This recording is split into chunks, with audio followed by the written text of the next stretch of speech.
Shri Sachin Tendulkar ji, a symbol of discipline, dedication and excellence.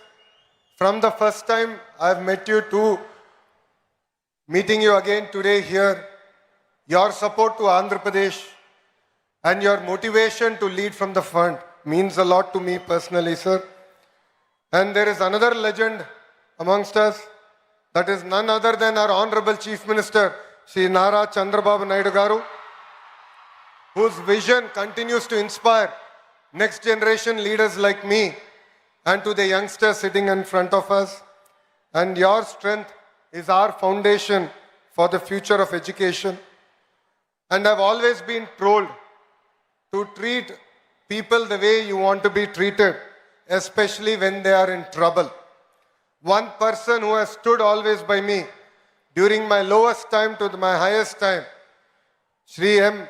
Venkaiah Naidu Garu, your support personally means a lot to me, sir. And Honorable Governor of Odisha, Shri Haribabu Garu, and I also extend my warm greetings to all the dignitaries on the dais, esteemed alumni, faculty in front of me, and my dear students. 2014లో రాష్ట్ర విభజన జరిగింది. కట్టు బట్టలతో మెడబట్టి మనందరినీ బయటికి గెంటేశారు. రాజధాని ఎక్కడ ఉండాలో చెప్పలేదు. ముఖ్యమంత్రి గారు కూర్చునే కనీసం కుర్చీ లేని పరిస్థితి. సచివాలయం లేదు, అసెంబ్లీ లేదు. అలాంటి పరిస్థితుల్లో మనం మన ప్రయాణం ప్రారంభం చేశాం. కానీ ఆ రోజు మనకి 2 బ్రాండ్లు వచ్చినాయి. ఒకటి ఆంధ్ర యూనివర్సిటీ, రెండోది మన బ్రాండ్ చంద్రబాబు నాయుడు గారు. ఇక్కడున్న మీ అందరు తెలుసు, ఆ రోజు తొలి క్యాబినెట్ మీటింగ్ ఆంధ్ర యూనివర్సిటీలో మనం ఏర్పాటు చేసుకుంటాం జరిగింది. అంతెందుకు భాష ప్రయుక్త రాష్ట్రాలు ఏర్పడినప్పుడు తొలి అసెంబ్లీ సమావేశాలు కూడా ఆంధ్ర యూనివర్సిటీలోనే ఏర్పాటు చేసుకుంటాం జరిగింది. ఆంధ్ర యూనివర్సిటీ ఒక పేరు మాత్రమే కాదు, 100 ఏళ్ల చరిత్ర. స్వాతంత్రం వచ్చే ముందల తెలుగు ప్రజలు పోరాడి ఆంధ్ర యూనివర్సిటీ సాధించుకుంటాం జరిగింది. మన యూనివర్సిటీ అనేక రికార్డులు సాధిస్తాం జరిగింది. భారతదేశంలోనే వన్ ఆఫ్ ద ఓల్డెస్ట్ యూనివర్సిటీగా ఈరోజు మన ముందల నిలబడుతుంది. భాష ప్రయుక్త రాష్ట్రాల కోసం మనం ఆనాడు పోరాడితే ఆంధ్ర రాష్ట్రం ఏర్పడింది. అదేవిధంగా తెలుగు ప్రజల కోసం ఆంధ్ర యూనివర్సిటీ మనం ఏర్పాటు చేసుకుంటాం జరిగింది. నేను కార్నిగీ మెలన్ స్టాన్ఫర్డ్లో చదివిన వాడిని. కానీ ఈరోజు మిమ్మల్ని అందరూ చూస్తే అసూయపడుతున్నా, ఇక్కడ ఆంధ్ర యూనివర్సిటీలో చదువుంటే ఎంత బాగుండేదని. పక్కనే విశాఖ బీచ్ రోడ్, అద్భుతమైన ఫ్యాకల్టీ. అంతెందుకు ఆంధ్ర యూనివర్సిటీ స్టూడెంట్స్ జోషే ఈరోజు అదిరిపోతాం జరుగుతుంది.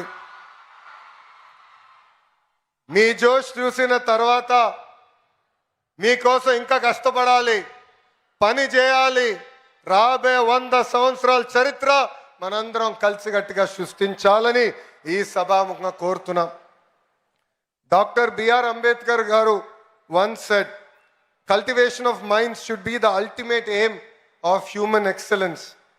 ఆంధ్ర యూనివర్సిటీ చరిత్ర వెనుక ఎంతో మంది త్యాగం ఉంది, ఎంతో మంది పోరాటం ఉంది, ఎంతో మంది కష్టం ఉంది. సిఆర్ రెడ్డి గారు మొదటి వైస్ ఛాన్సలర్గా ఒక క్లియర్ డైరెక్షన్ ఆయన మనకు అందిస్తాం జరిగింది. దాని తర్వాత డాక్టర్ సర్వేపల్లి రాధాకృష్ణ గారు వైస్ ఛాన్సలర్గా కూడా పనిచేస్తాం జరిగింది. ఆయన విజన్, ఆయన స్పీడ్, ఆయన కమిట్మెంట్గా ఈరోజు ఆంధ్ర యూనివర్సిటీ ఈ స్థాయికి వస్తాం జరిగింది. ఎంతోమంది దాతలు ఆంధ్ర యూనివర్సిటీ అభివృద్ధి కోసం సహకరిస్తాం జరిగింది. ఎంతోమంది vice chancellor Andhra university development కోసం కృషి చేశారు. వైస్ ఛాన్సలర్స్కి విజన్ ఉంటేనే ఆంధ్ర యూనివర్సిటీని మనం ముందరికి తీసుకెళ్తాం. యూనివర్సిటీని జనరల్గా విశ్వవిద్యాలయాలు అంటారు, కానీ మన ఆంధ్ర యూనివర్సిటీని ఆంధ్ర విశ్వ కళా పరిషత్ అంటారు. It is a blend of pure academics along with fine arts. దీనికే బెస్ట్ ఎగ్జాంపుల్ త్రివిక్రమ్ శ్రీనివాస్ గారు. మన ఆంధ్ర యూనివర్సిటీ నుంచే ఎంఎస్సి న్యూక్లియర్ ఫిజిక్స్లో గోల్డ్ మెడల్ సంపాదించి ఏకంగా ఒక ఫేమస్ మూవీ డైరెక్టర్ అవుతాం జరిగింది. ఆంధ్ర యూనివర్సిటీ ఎంబలం దగ్గర నుంచి కోర్సుల వరకు అన్నీ ఒక స్పెషలే. హైయర్ ఎడ్యుకేషన్లో డిఫరెంట్ ప్రోగ్రామ్స్ అందిస్తుంది మన Andhra university. AU has 68 academic departments with 7 constituent colleges offering 121 undergraduate and postgraduate programs along with other research programs available. AU has 304 affiliated colleges with 85,000 wonderful students including 1,050 foreign students coming across 56 countries. Andhra University Andhra Pradesh ki మాత్రమే కాదు భారతదేశానికే గర్వ కారణం. Andhra university గత 2 ఏళ్ళుగా అనేక ర్యాంకులు కూడా సాధిస్తాం జరుగుతుంది. ISO సర్టిఫికేషన్ కానివ్వండి, NAC A++ కానివ్వండి, NRF 2025లో one of 4th best state యూనివర్సిటీగా కూడా మనం సాధించుకున్నాం. But I will be happy as an education minister only when Andhra University is among the top 3 universities in India and among the top 100 in the world. So I request the faculty in front of me, the Vice Chancellor on the dais, GP Rajshekhar Garu, with this single agenda we should work hard and make our Chancellor Abdul Nazir sir proud. Andhra University lo చదువుకున్న వారు గొప్ప స్థాయికి వచ్చారు. Physics నుంచి politics వరకు Andhra university mark శాశ్వతంగా ఉంది. వెంకయ్యనాయుడు గారు, GMC బాలయోగి గారు, K హరిబాబు గారు, సుబ్బారావు గారు, BVR మోహన్ రెడ్డి గారు, పూర్ణ సగుర్తి గారు, గ్రంథి మల్లికార్జునరావు గారు, చావా సత్యనారాయణ గారు, ఇలాక అనేక మంది పారిశ్రామికవేత్తలు, రాజకీయ నాయకులు కూడా వచ్చారు. అంతేకాదు రాజకీయాల్లో కూడా ఆంధ్ర యూనివర్సిటీ స్టూడెంట్స్ నంబర్ 1. ఎందుకంటే గాజువాక శాసనసభ్యులు పల్లా శ్రీనివాస్ గారు కూడా Andhra university product. Their rise is not merely by chance. It is by commitment, struggle, sacrifice and unwavering determination. And I expect many more students here who are in front of us to join politics, to bring about the change that we want to see in politics, and together we can make India Vikasit Bharat, which is the dream of our Honorable Prime Minister Shri Narendra Modi ji. ఇక్కడున్న విద్యార్థులందరూ కూడా నా జీవిత ప్రయాణం గురించి కూడా చెప్పాలనుకుంటున్నా.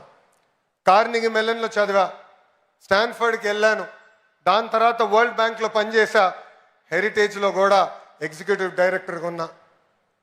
ప్రజలకి సేవ చేయాలని ప్రత్యక్ష రాజకీయాల్లో 2013లో వచ్చా. వేదికమైన గౌరవ ముఖ్యమంత్రి గారి ఆశీస్సుల మేరకు నేను పంచాయతీరాజ్ గ్రామీణాభివృద్ధి శాఖ మంత్రిగా కూడా పనిచేశా. 2019లో ఎప్పుడు గెలవని నియోజకవర్గంలో పోటీ చేసి గెలవాల లక్ష్యంతో నేను ప్రయాణం ప్రారంభించా. 5300 ఓట్లతో నేను ఓడిపోయా. మొదటి రోజు బాధ ఆవేదన కలిగింది, కానీ అది నా 2వ రోజు నుంచి నాలో కసి పెంచింది, పట్టుదల పెంచింది. అక్కడనే మళ్ళీ పోటీ చేశా. ప్రజల ఆశీస్సు మేరకు 91,000 మెజారిటీతో గెలిచి శాసనసభకి వెళ్తాం జరిగింది. ఇది ఇక్కడున్న మీ అందరికి ఎందుకు చెప్తున్నానంటే, if there is no risk there is no story. On the dais you see eminent personalities who have achieved great things in their lives, but they are here today because they have sacrificed a lot. They face tremendous amount of challenges. So all the youngsters in front of me, every failure is a stepping stone for success. I have redefined fail. It is our first attempt in learning. We should take this in spirit. It should build fire in our belly and we should go achieve what we want to achieve in our lives. AU 100 ఏళ్ల ప్రయాణం పూర్తి చేసుకుంది. కాలం మారుతుంది, టెక్నాలజీలు కూడా మారుతున్నాయి. అందుకే vice chancellor గారి ఆధ్వర్యంలో మన కరికులంలో కూడా మనందరం మార్చుకోవాల్సిన అవసరం ఉంది. ఇండస్ట్రీ కనెక్ట్ కూడా చాలా చాలా అవసరం. గౌరవ ముఖ్యమంత్రి గారు ఈ సమావేశానికి వచ్చే సమయంలో కూడా ఆయన డిపార్ట్మెంట్ రివ్యూ చేసి చాలా స్పష్టంగా చెప్పారు, ఇండస్ట్రీ అకాడమియా కనెక్ట్ అవసరం ఉంది. కేవలం క్లాసెస్లో చదువుకుంటాం కాదు, కనీసం ఒక సంవత్సరం అన్న ఫీల్డ్కి వెళ్ళాలి, వాస్తవాలు తెలుసుకోవాల్సిన అవసరం పిల్లలందరిపైన ఉందని చెప్తాం జరిగింది. అది నేను డైరెక్షన్ నేను స్వీకరిస్తున్నా. తప్పనిసరిగా ఆ మార్పు కూడా మేము తీసుకొస్తామని గౌరవ ముఖ్యమంత్రి గారికి నేను తెలియజేస్తున్నా. మనందరం చూస్తున్నాం, 4 సంవత్సరాలు మీరు అద్భుతంగా కష్టపడి చదువుకుంటారు, కానీ ఉద్యోగాలు వచ్చేదానికి కొంచెం ఇబ్బంది పడతారు. తర్వాత స్కిల్ డెవలప్మెంట్ అని కరెక్ట్గా 4 నెలల్లో మీరు అక్కడికి వెళ్ళిన వెంటనే నేర్చుకున్న వెంటనే మీకు ఉద్యోగాలు వచ్చే పరిస్థితి. ఇదే అంటారు స్కిల్ గ్యాప్. దీనికి ఫుల్ స్టాప్ పెట్టాల్సిన బాధ్యత మా అందరిపైన ఉంది. దానికి మేము అహర్నిశలు కష్టపడతామని ఈ సభాముఖ పిల్లలందరికీ మేము తెలియజేస్తున్నాం. అతి చిన్న వయసులో నన్ను విద్యాశాఖ మార్చులుగా గౌరవ ముఖ్యమంత్రి గారు నియమించారు. నేను విద్యాశాఖ మంత్రి అవుతున్నానంటే చాలామంది నాకు చెప్పారు, అది కఠినమైన పోర్ట్ఫోలియో మీకు అవసరమా అని. అందుకే కావాలి, భారతదేశ చరిత్ర తిరిగి రాయాలంటే మా పిల్లలే తిరిగి రాయగలుగుతారు, అందుకే ఈ ఛాలెంజ్ని నేను స్వీకరిస్తున్నానని చెప్తాను జరిగింది. ఇంకా మార్పులు తీసుకురావాలి, నిధులు కేటాయించాలి.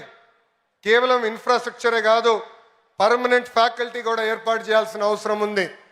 గౌరవ ముఖ్యమంత్రి గారు నాకు చెప్పారు, పెండింగ్లో ఉన్న అన్ని పోస్టులు యుద్ధ ప్రాతిపదికంగా భర్తీ చేయాలని ఈ సభాముఖ హామీ ఇస్తున్న. రాబోయే సంవత్సరంలో భర్తీ చేసి మళ్ళీ మీకు కంపడతామని ఈ సభాముఖంగా గౌరవ ముఖ్యమంత్రి గారు కూడా తెలియజేస్తున్నాం.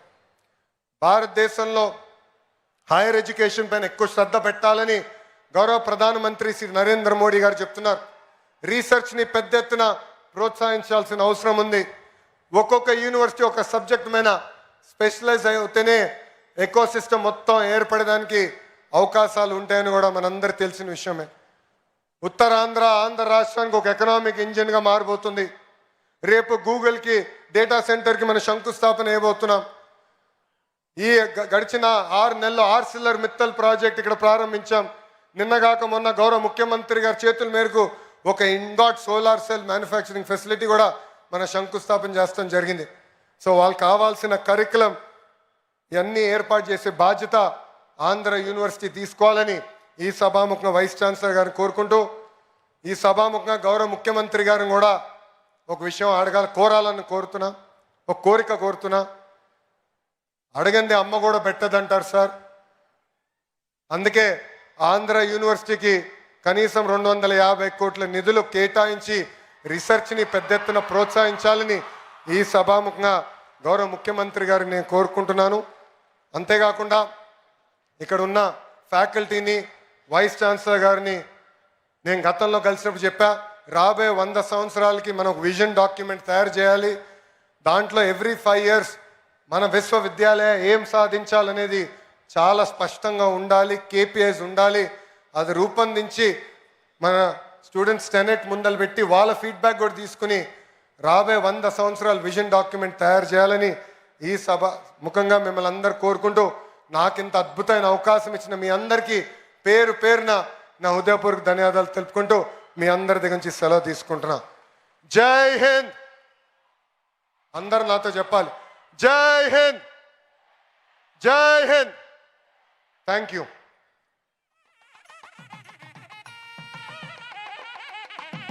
Thank you, sir. Thank you very much. And on that note, may I now invite Honorable Governor of Orissa, Dr. K. Haribabu Garu, to deliver his speech.